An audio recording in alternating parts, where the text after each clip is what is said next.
नमस्कार सर, नमस्कार मॅडम. मी प्रांजली बाळूताजने. मी इयत्ता 7वी मध्ये शिकत आहे.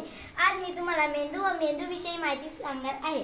प्रत्येक प्राण्याला व प्रत्येक पक्ष्यांना मेंदू हा असतो. मेंदूचे रक्षण कवटी करत असते. मेंदूचे काही भाग आहे ते आज आपण जाणून घेऊया. मेंदूमध्ये मस्तिष्क असते. त्याच्यामध्ये चाणाक्षपणा, बुद्धिमत्ता, कल्पनाशक्ती, कार्यकारण, भाव, भावना आणि इच्छाशक्ती, स्पर्श, श्रवण, दृष्टी, रुची आणि वाचीची केंद्र असतात.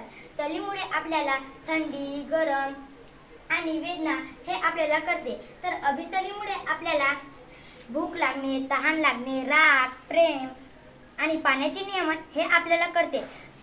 मध्यमस्तूमुळे आपल्याला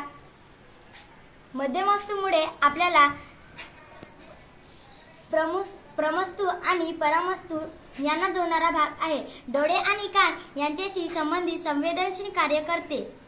तर परामस्तू सेतू, प्रमस्तू, मस्तिष्क आणि मस्तू यांना जोडणारा भाग आहे. तर मस्तिष्क